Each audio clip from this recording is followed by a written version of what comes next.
Again, Chelsea heads, conceding equalisers.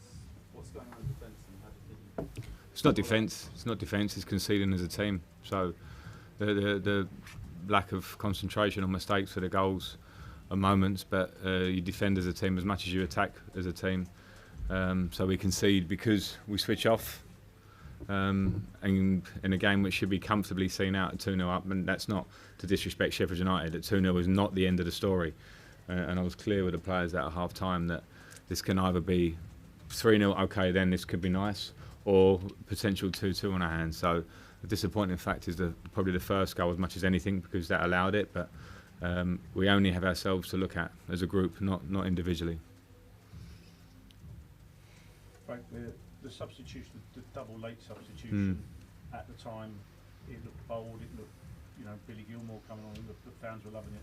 Tomorrow, the statistics, it's going to look, you'll get some sort of blame for that maybe that wasn't the right move to make. It wasn't bold because it was 1-for-1 in both positions. So Covers was on his haunches and was blatantly tired. Billy Gilmore was a midfield player I've got on the bench, and Michy was to try and bring some energy to Tammy, who had been our best player clearly in the game. So other people can make what they want of that, but it wasn't I wouldn't be clever at 2-1 trying to actually see the game out. Just on that, Frank, not trying to labour the point, but on that, you do seem short in midfield. Is this because you've got such faith in Billy to come through and contend with the first team? I've got faith in Billy to come through. I think he's going to have a big future. But we obviously we have an injury with N'Golo in midfield, who we all know is a fantastic player for us. So Billy's on the bench. Simple as that. But as we know, we have a ban. The squad is what the squad is. But you've seen two senior midfielders go, and I know they haven't been involved last year either, with Drinkwater and Bakayoko. Can you explain the thinking? Yeah, Danny Drinkwater had been here for 2 years and hadn't played many games, and was eager to go for his own benefit, which I thought was good for us. And Bakayoko similarly was here for 1 season and been on loan, and gone again to go on loan and try and bring himself back to where he wants to be. So that's it. But at the same time, it sort of plays into a lot of what you're trying to do, because your young lads are standing up, and as Tammy proved again today. Yeah, I mean, if you want to talk midfield players, we've got Jorginho, we've got Kovacic, we've got Kante, we've got Mount, we've got Ross Barkley, we've got Reece James coming back from injury who can play in midfield, and Andreas Christensen who can play in midfield. So I have to make decisions on the squad as a whole, and that's my job.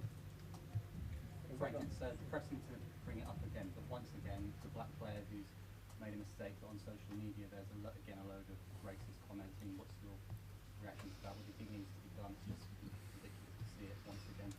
Yeah, I'm probably going over the ground I went round with Tammy even before. That firstly, it's the person who does it, wherever they're hiding from, and secondly, we have to look at social media and the platforms and give them some accountability to actually have people who register who could be chased down for it. I think it's simple. Unless we get to that, then how horrible that conversation is, we're all going to get tired talking about it, because if there's no culpability to anybody, then anyone can say to anyone. I don't care if it's racism, could be calling names, could be homophobia, could be sexism, could be everything. If we allow it, then unfortunately in modern society it's out there, and it has to be dealt with.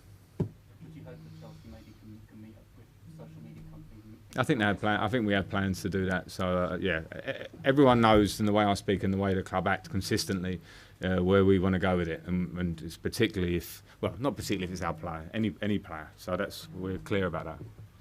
Frank, on a different subject, Frank, Tomori, and you arrested Christensen. Just ask what you think you was behind that. Because I think Tomori has played very well for me last year, and training at a really high level, and I've got competition at centre back, so it was he deserved to play, and I thought he played well. So it was just a choice. Yeah.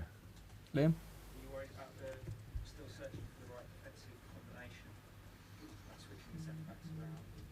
No, I wouldn't say I'm worried about it. It's I'm trying to work all over the team to get the right combination. Rudiger now is fit after the international break, so it gives me another choice. I said it before. You can isolate goals and talk about centre backs or whoever. It's not. It's team. When we score goals, it's because sometimes of a centre back moving the ball quickly on the opposite side of that. So I'm not relating the centre back issue. I'm confident and trust completely the 4 centre backs that I have. yeah, we're just in a moment now where we obviously need to stop conceding so many goals. Frank, Last one, Andy. Your starting 11 was the youngest of any Chelsea starting 11 since the Premier League began. Mm. Do you think that is any sort of contributing factor to, you talk about the lapses in concentration, that sort of thing? Is the team maybe a bit raw, a little bit naive in that respect? No, I don't put that together, and I couldn't care less that we've got the youngest team in Premier League history. It was a real plus last week that it was the youngest in 24 or 5 years, and the fact that it's young today, I don't think it relates. I don't think it relates at all.